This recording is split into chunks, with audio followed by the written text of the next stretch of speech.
Continuando con lo que vendría a ser la presentación, entonces ahora vamos a ver la regulación del ciclo menstrual. En la regulación del ciclo menstrual, ustedes tienen que tener en consideración que este proceso se está dando en conjunto de manera simultánea con lo que estábamos hablando hace un ratito de la fase de maduración folicular. Porque si bien es cierto, por una parte, si es que no se dio la fertilización y en consecuencia la implantación, a la vez, miren, y aquí eso es muy interesante porque todo está explicado en un solo esquema, que se los estoy presentando aquí. Si no se da la fertilización, obviamente se da el proceso de descamación o sangrado que se conoce como menstruación. Pero miren lo que está sucediendo en la parte superior. Eso es en el endometrio, pero en el ovario se está dando lo que vendría a ser la fase de maduración folicular. ¿Por qué? Porque a su vez se está generando que un ovocito pueda empezar a madurar. Y al madurar, ¿qué es lo que vamos a poder observar? Al final vamos a poder observar que existe a la par una cadena de eventos que propician a que si por el día 14, luego que el endometrio nuevamente ha proliferado, ¿verdad? Porque así se llama la fase, se pueda dar la posibilidad de que se implante. Y si no, se repite el ciclo nuevamente. Entonces, es muy interesante y ustedes tienen que verlo así. Por eso que en los libros siempre encuentran esta imagen muy, muy bonita, donde puedes ver la parte de lo que vendría a ser los eventos, pero de manera secuencial y en paralelo porque están definitivamente relacionados. Tenemos esto. Tenemos entonces, miren aquí, al ovocito primario, al ovocito, en este caso ya es terciario, miren la imagen. Este es un folículo de Graf, ya lo habíamos visto. Y aquí la ovulación. Es decir que en este momento, y vamos a ver si es cierto lo que habíamos hablado, exacto, es cierto, día 14, ovulación, y miren para ese momento cómo ya está el endometrio nuevamente. Pero miren cómo estaba al inicio. ¿Pero por qué? ¿Qué fue lo que sucedió? Para poder entender esto, tenemos que ir un ratito a la parte de la irrigación. Porque si hablamos de sangrado, tenemos que valorar de que está existiendo un proceso de isquemia. Isquemia frente a la irrigación que debería existir en una zona, que es justamente el endometrio. Entonces, la irrigación del útero está dado por la arteria uterina. Ustedes deben de recordar que la arteria uterina es una rama de la arteria ilíaca, ¿verdad? De la arteria ilíaca interna, también llamada arteria hipogástrica. Por si acaso, en algunos exámenes te ponen hipogástrica, es lo mismo.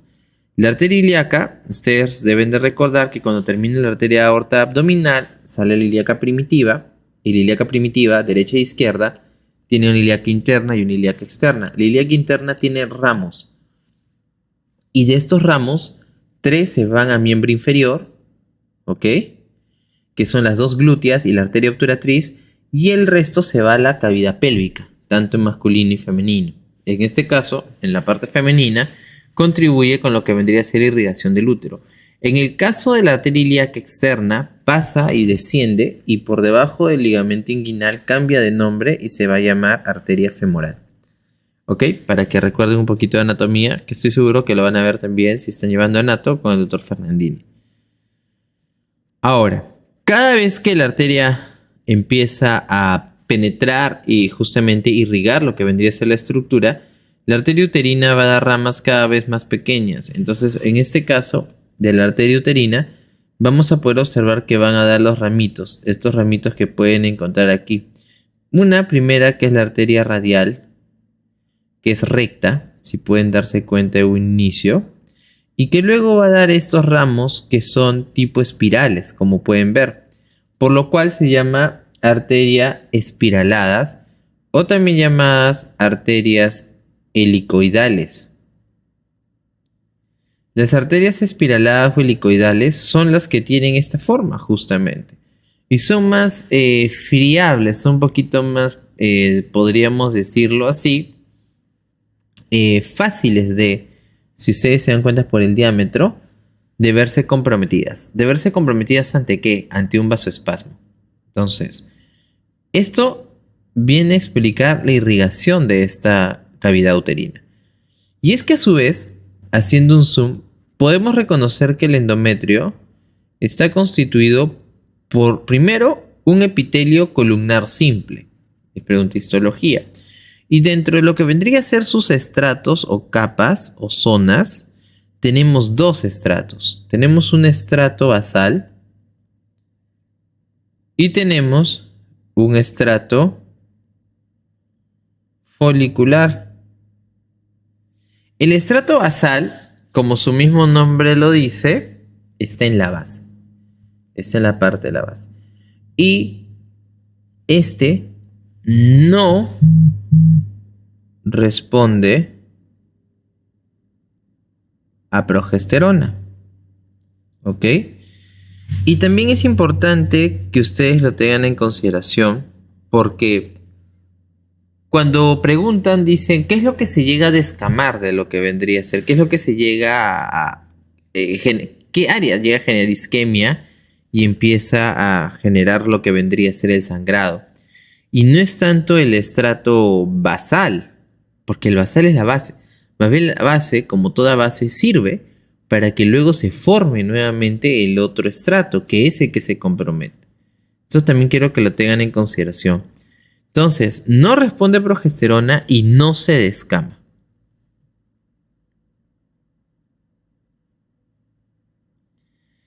En cambio, el estrato folicular sí responde a progesterona y este sí se descama.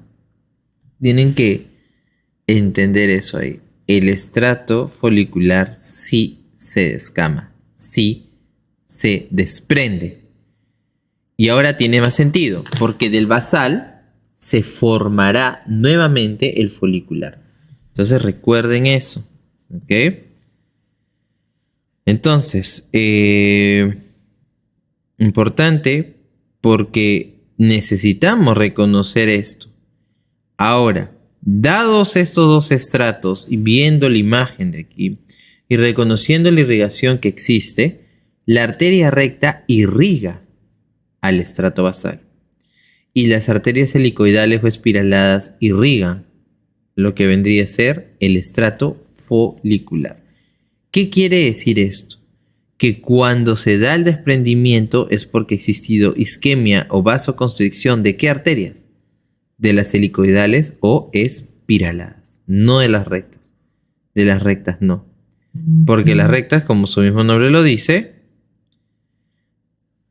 en relación a lo que va a irrigar, que es el estrato basal, no va a generar ese compromiso. ¿Ok? Entonces miren, si ustedes pueden observar aquí, estamos ya ahora entendiendo un poquito más lo que vendría a ser la relación de la arteria y la irrigación que va a existir. En la menstruación, entonces, vamos a tener del día 1 al día 5 aproximadamente. Varía, pero ¿qué es lo que se desprende? El estrato funcional, por una vasoconstricción o isquemia que se va a dar por el compromiso de las arterias helicoidales o espiraladas. Luego de ahí viene una fase que es llamada la fase proliferativa. La fase proliferativa, ¿con qué coincide, estimados amigos? ¿Con qué fase coincide?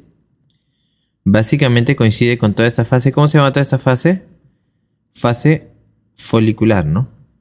¿Se acuerdan? Lo hemos visto hace un ratito. Entonces, no puede llegar hasta la 14, porque esta dura de 6 a 14. Y en la fase proliferativa, ¿qué es lo que ustedes pueden apreciar en la imagen? Está el tamaño del endometrio en esta imagen está aumentando, se está regenerando el estrato funcional, ¿verdad? Y a su vez se va a regenerar las arterias, se regenera el estrato funcional.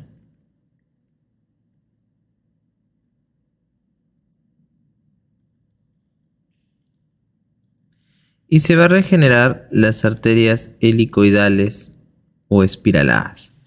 Porque esas son las que se habían comprometido, pues son las que se habían generado con el vasoespasmo, una isquemia y un sangrado. Entonces son las que se tienen que volver a formar. ¿Ok? Entonces, eso sucede. Pero también sucede otra cosa. Lo vamos a poner aquí. En la fase proliferativa, empiezan a formarse las glándulas uterinas, ¿ok? Pero van a ser incipientes, todavía no van a secretar nada. Las glándulas tienen la facultad de secretar, pero no van a secretar porque son todavía primigenias. Y también van a poder ustedes observar en la fase proliferativa que se va a empezar a producir un moco cervical, que va a ser fino, va a ser realmente ralo, no tan prominente, fino, con la intención de que cuando empiece a generarse la producción de este, lo que va a ayudar es de que pueda justamente, si se da lo que vendría a ser el acto sexual, pueda ingresar el espermatozoide. Porque justamente va a coincidir con el día 14, que va a ser el que va a estar relacionado a la ovulación. Entonces tiene lógica, ¿no? Excelente.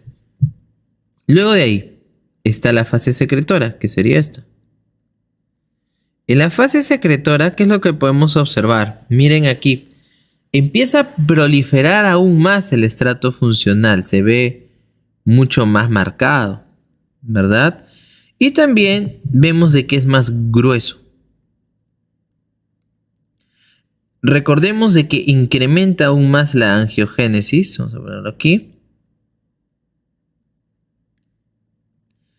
Y las glándulas, fase secretora,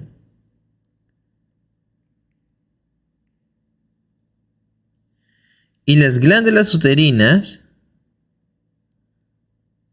van a empezar a secretar más. ¿Sí? Ahora, ¿por qué? Porque primero que van a empezar a secretar, porque habíamos dicho que no secretaba, y van a empezar a secretar de mayor cantidad. Y también es importante porque el moco cervical, que era fino, un poquito ralo, ahora sí se va a volver un moco cervical espeso. ¿Por qué es importante tener en cuenta esto? Porque también el cuerpo es tan sabio. Debido a que si ya se dio la implantación, porque aquí si ustedes suman 14 más 7, ahí tenemos 21. Y para el día 7 normalmente inicia la implantación. Entonces si ya se implantó el blastocisto, ¿ok? Que lo vamos a ver ahorita en la siguiente parte. ¿Qué es lo que vamos a reconocer? De que si ya se implantó, no debería ingresar otro espermatozoide si es que se da de nuevo el acto sexual.